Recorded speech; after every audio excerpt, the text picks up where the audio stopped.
Okay, calculus, we kind of come to one of the just greater points of higher derivatives, and that's working with problems of motion. And so we're going to look at what I feel is a, kind of one of our more basic examples.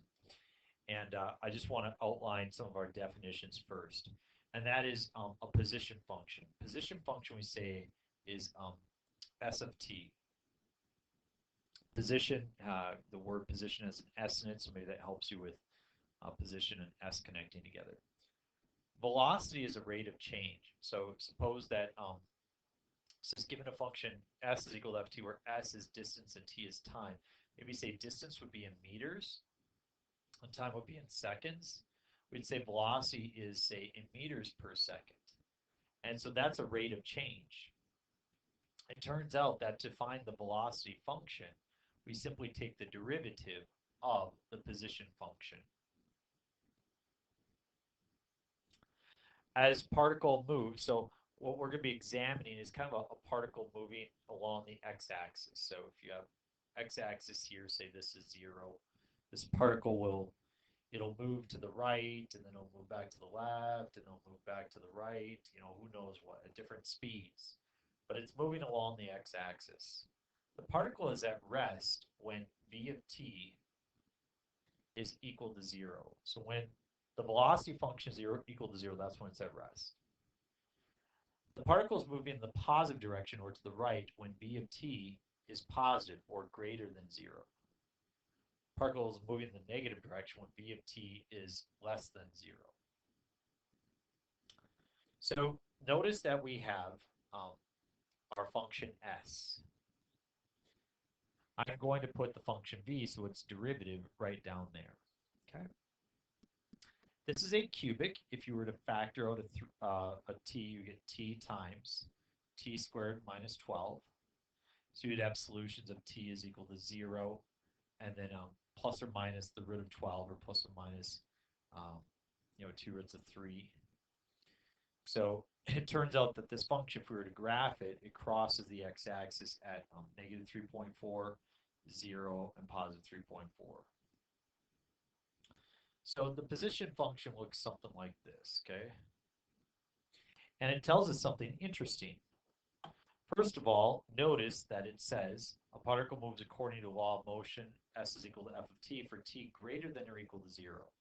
What that means is that we're only going to consider where time is positive.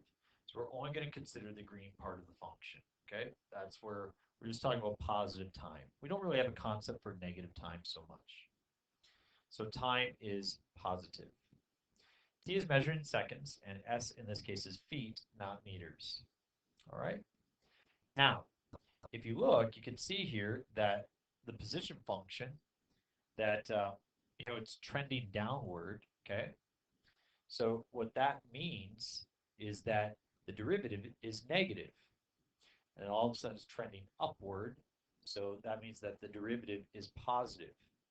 So to help you kind of understand, that means in this situation right here that the particle is moving to the left, and in this situation here, the particle is moving to the right. And if we look at the derivative right here, that's where the derivative is equal to 0. That's where the particle is resting. So let's now apply that as we look at this type of problem. This is find the velocity at time t. Well, if the position is equal to this, then I find the velocity function v of t is equal to 3t squared minus 12. If you were to graph 3t squared minus 12, what you would find is that it's a parabola. And in fact, it crosses through negative 2 and positive 2, and it looks something like this. Okay. So notice how this corresponds to what we had up above. When the particle is moving to the right, is really after that value of 2. That's where it's above the x-axis. That's when it's moving to the right. And then this is where it's moving below the x-axis, or this is where it's negative. So it's moving left because it sits below the x-axis. And then notice how it crosses the x-axis at that spot. That's where that derivative is equal to 0. So let's confirm that algebraically. It says, what is the velocity after 3 seconds? So let's do let's plug 3 in. V of 3 is 3 times 3 squared minus 12. 3 squared is 9 times 3 is 27. 27 minus 12 is 15. 15, and we must put our label, it's feet per second. So you can see after 3, we would expect that the velocity would be positive, and it is. When is the particle at rest? That's whenever 3t squared minus 12 is equal to 0. So that's how you're going to see how I came up with my graph. We factor out the 3, t squared minus 4 is equal to 0. So that would be t equal to plus or minus 2. Since we're only talking about where t is greater than 0, we're going to say at time t is equal to 2 seconds. That's when it's at rest. And by the graph that we drew up above, kind of drawn over it a few times now, you see in the position function, it looks like at 2, that's where, it bottoms out and that slope is 0, so it's at rest there. And if you look at our other function, you can see that that's where we cross the x-axis. That's where it, in fact, has the particles at rest. When is the particle moving in the positive direction? Wherever v of t is greater than 0. So we can see that our v of t function is greater than 0 for all values greater than 2. So from at 2 and 0, so from 2 to infinity. That's when it's moving in the positive direction. Find the total distance traveled during the first 8 seconds. So this is a very important piece. I'm going to draw out a picture in order to model this. We want to consider when it starts. We want to consider when it changes direction. And then we want to consider when it stops. And if we think about this, the particle starts moving at time equals 0. The particle changes direction at time equals 2. And the particle stops at time equals 8. That's when we're done kind of measuring. So in order to find the total distance traveled, this is the time. We want to think of where it's at, the position at those times. So we plug the 0, the 2, and the 8 not into this guy right here, not in the velocity function, but back into the position function.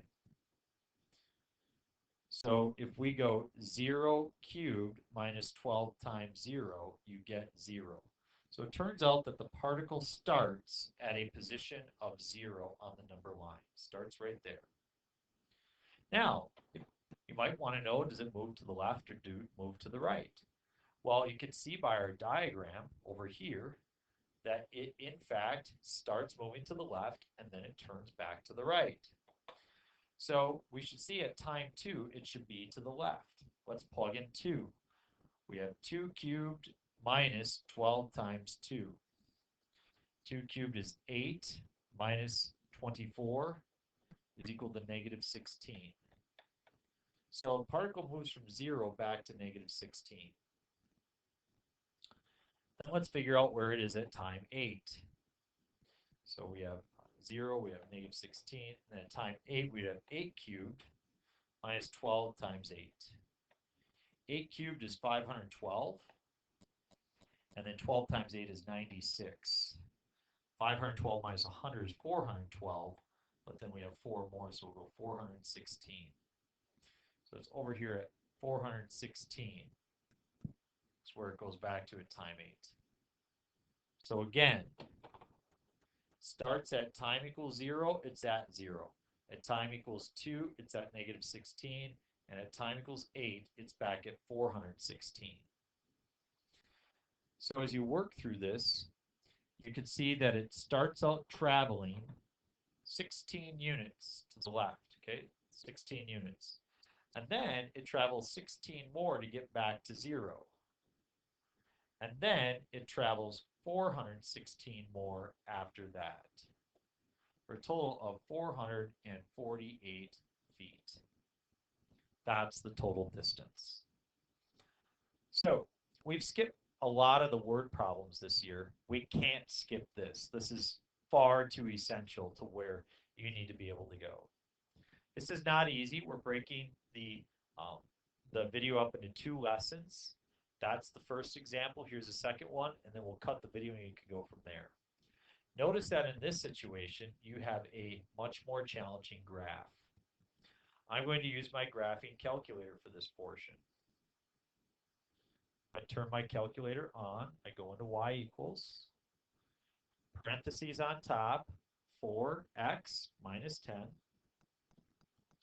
divided by parentheses x squared plus 3. And zoom standard, and you can see that you get this interesting shape.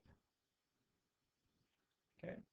I'm going to change my window so that I only have a height for a y value of -1 and +1, because it doesn't look like it goes very high.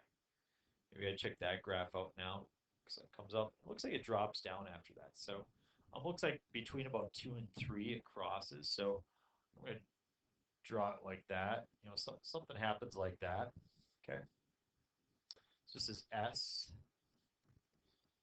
It says to find the velocity. The velocity is the derivative. So v of t, I'm going to have to use the quotient rule.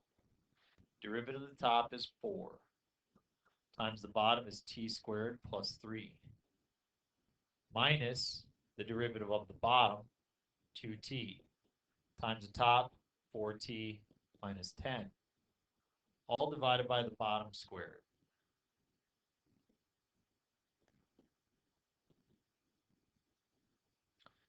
As we distribute, you get a 4t squared plus 12 minus 8t squared plus 20t. So 4t squared and -8t squared make -4t squared. I have a plus 20t, and I have a plus 12. That's all divided by t squared plus 3 quantity squared. So, second question is, what is the velocity after 3 seconds? So first I'm going to look at the derivative before I answer that question. I'm going to go into y equals. I'm going to type in this guy, parentheses, 4x squared plus 20x plus 12 divided by parentheses x squared plus 3 squared. And when we consider that graph, get this interesting thing. I'm going to move my window up a little bit. My y value, maximum, we're going to go to +3. See what happens here. That's the velocity function.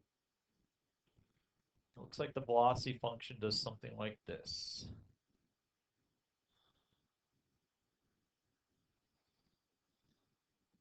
Okay. And there we have it.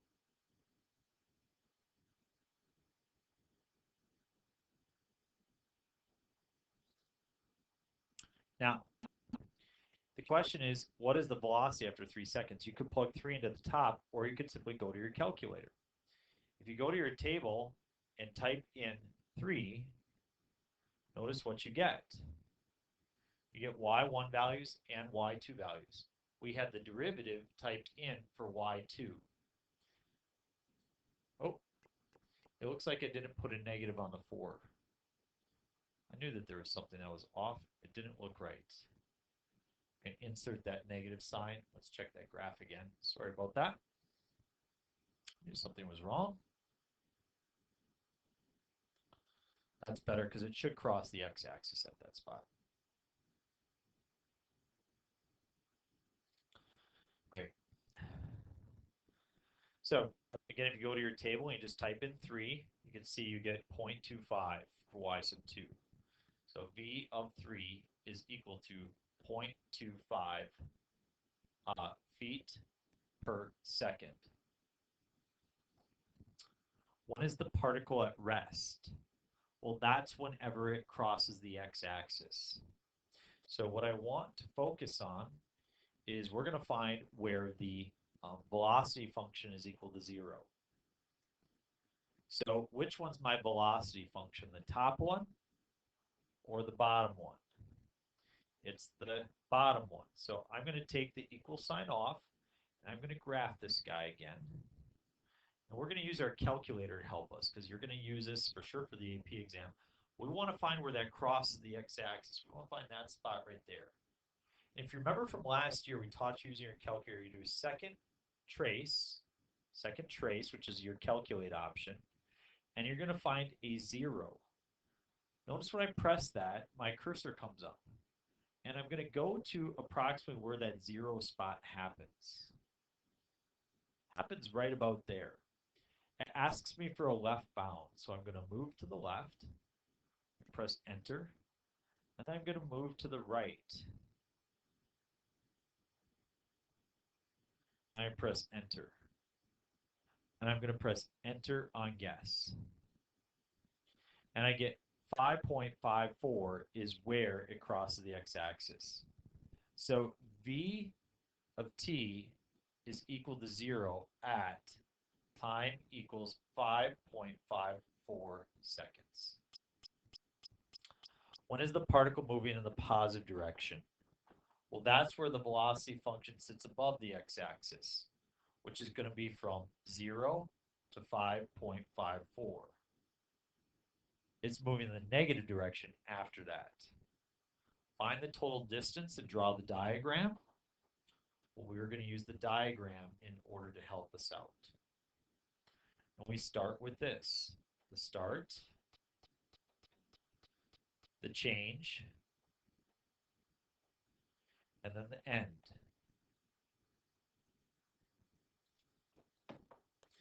It starts at time equals 0. It changes at time is equal to 5.54. And it ends at time is equal to 8. Let's figure out where it is. Again, we don't want to use the velocity function. We want to use the position function.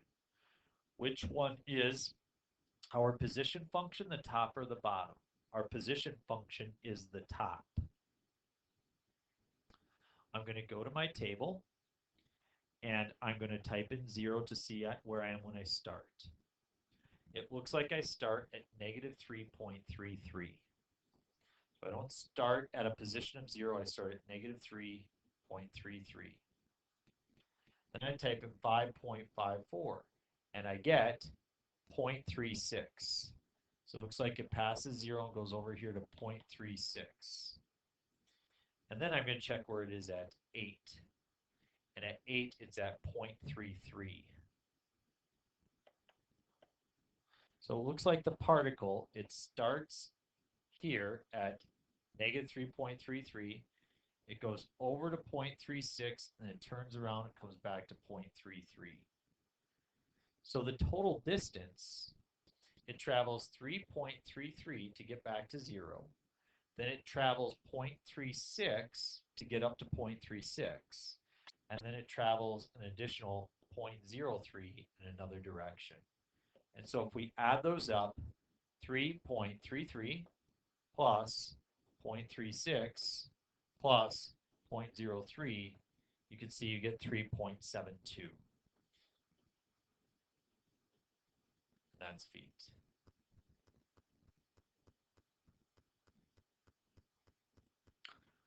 Okay, so that's kind of an introduction. This is what your worksheet looks like. And I'll be honest, right now you're not fully ready to do problem 1 because we start talking about acceleration and speeding up and slowing down.